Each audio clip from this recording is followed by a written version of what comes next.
Educational, informative, controversial content to keep you free. This is the Radio for Freedom Network, featuring The Phil Garris Show, broadcasting from the city beautiful Orlando, Florida. Hello, welcome to The Phil Garris Show. A few days ago marked the 1-year anniversary of the tragedy at Charlottesville, where white supremacists with tiki torches terrorized the town. The rally was between August 11th and August 12th.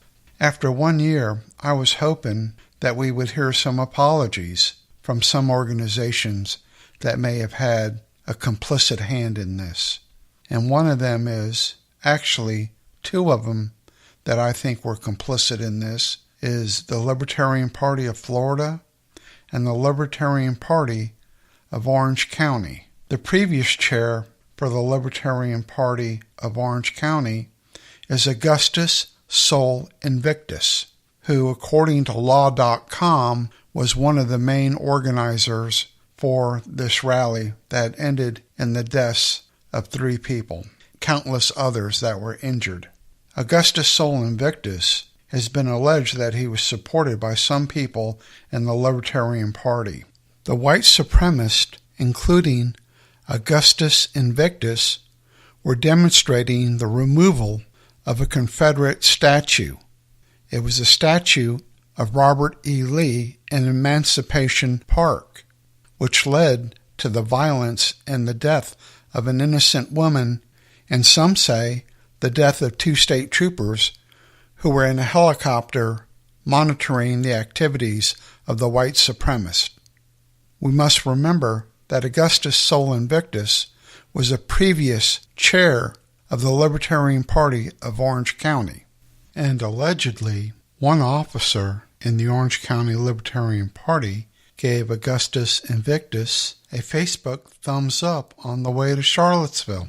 A few days after the disaster in Charlottesville and the death of innocent people, the Libertarian Party of Orange County issued a press release by the new chair, Derek Ryan. I would like to read you a paragraph from this press release dated August 14th, 2017. We do caution everyone to take a calm and measured view and do not chase sensational headlines.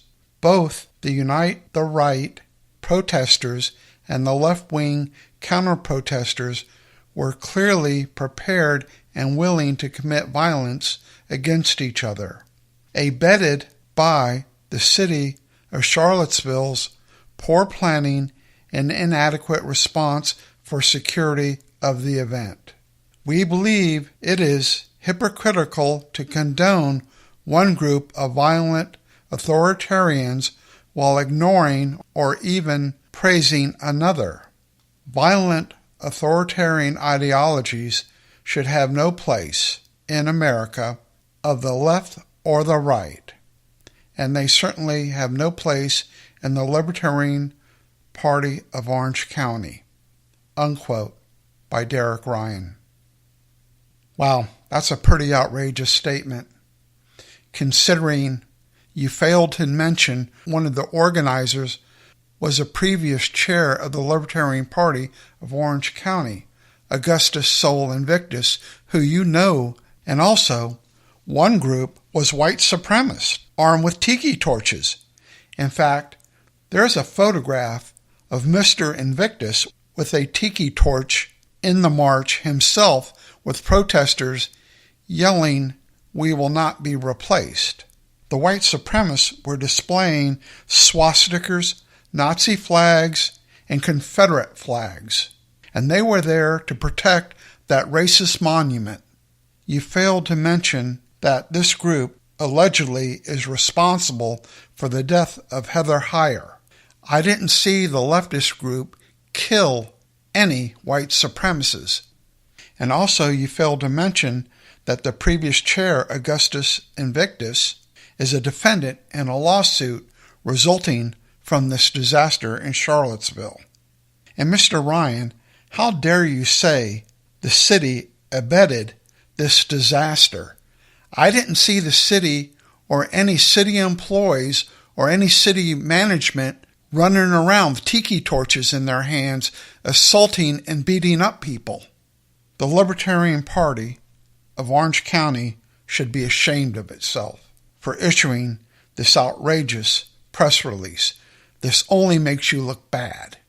The Libertarian Party of Orange County continued to look bad when it took up the position to defend Confederate monuments in Lake Eola Park. The vice chair of the Libertarian Party of Orange County went in front of the city council to argue that the Johnny Reb statue that offends black people should stay. This is only 5 months ago that this video was posted. You can see it on YouTube. Additionally, Derek Ryan did a video with an alleged white supremacist sitting in front of the same statue of Johnny Reb, arguing his support for the statue. I will play the audio of this video for you right now, taken from the Libertarian Party of Bradford County, posted by Ryan Ramsey. The louder voice you hear is Ryan Ramsey on this audio from this video. Once again, you can find it on YouTube under the Libertarian Party of Bradford County. I think it's in a playlist, but it's there. You can find it. Okay, here we go. Yeah, so, and now where we're sitting right now is where the monument, of course, that was the big discussion today. And I actually came out here earlier and, spoke to a few individuals. This guy sitting over here, actually, I videoed him earlier talking and just, I was just asking random people, how offended are you by this, this big piece of rock standing here, and I mean, nobody is. And I mean, the people that showed up are, and there are some that are, but I think by and large, the people that enjoy Lake Eola, and this thing's been here 100 years. I've been here thousands of times, and to be perfectly honest with you, until this week, I had no clue it was a damn Confederate statue. So I think this is a bunch of rhetoric that is, it's just part of a bigger, you guys know. Yeah. It just hit my hometown, and I think it was an important issue. And, as libertarians, I think we have an interesting perspective here. I don't think we should have public property at all, and this would be a moot discussion if it was on some private property owner's property, and the historic community maintained it. But again, we're not there. So well, it was built with private money, to my understanding, and that was one of the issues that I took, is the idea that we're going to take taxpayer money to remove something, and so you're going to offend a whole other group. So now you got the government offending other people because other people are offended with taxpayer money. So you're basically making like a big shit sandwich out of nothing. Well, and Buddy Dyer, the mayor, him mentioning something about the maintenance of it, and I guess that being a big deal. He's willing to pay to move this thing? That's what I said. I was like, well, as a fiscal conservative, I don't see, A, why it's wiser to move something that clearly is in a little bit of disrepair, and B, it's an asset to the city, corporation, if you will, just like that building and that police car and everything else, and you ought to have a maintenance line item, on your spreadsheet. But the nice thing is you could probably get volunteer donations to cover any maintenance expenses. Clearly, people in that room would have supported. They're very passionate. I think there was these groups of sons and daughters of the Confederacy. I think that's a bullshit argument, and I agree. I don't think it's one that has any real merit.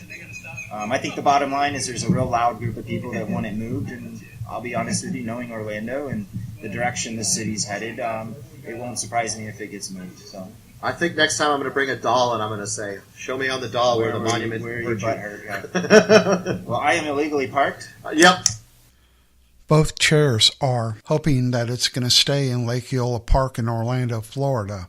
What bothers me about this is when you go on the Libertarian Party of Bradford County, you'll see some very disturbing images. One is the American Guard, which some say is an absolute racist organization. I don't think this has any place in the Libertarian Party of Florida or the Libertarian Party nationally. And I wonder what's happened to the Libertarian Party nationally and the Libertarian Party of Florida not to start working on some of these issues and symbols of hate. As you heard, both of these chairs talk about the expense of the monument, that it was made, it was put up with private money. It's not about the expense. It's about symbols of hate and the pain that they cause. Just like the symbol of the swastika that causes pain for Jewish people. Like the symbol of the Nazi flag that causes pain for Russians and people throughout Europe who were systematically killed. In that recording, we had the chair of the Bradford County and the Orange County Libertarian parties defending the Johnny Reb monument. And then you have the rebel flag. Don't tell me it's not a symbol of hate when it's mixed and waved and supported by white supremacists along with the Nazi flag. The rebel and the Confederate flag has been a symbol of hate for many years and strikes fear in people of color. In fact, it strikes fear in a lot of people. Also, the rebel flag has been a symbol on police officers' uniforms throughout the South. And even today, the rebel flag is a symbol on police officers' uniforms in the state of Alabama. Black people were lynched and beaten to death by people of authority that had this flag on their uniform. And for people to make the argument that it's their heritage is a crop of bullshit. This is a symbol of hate, just like these monuments. And there's a current theme here. Those white supremacists went to Charlottesville to defend that monument that resulted in the death of 3 people. And for the Libertarian Party of Orange County and the Libertarian Party of Bradford County to defend these monuments is sickening. People might ask why I did this podcast. This podcast is about racism in your neighborhood, in your backyard, amongst people you may know. And you need to stand up to it.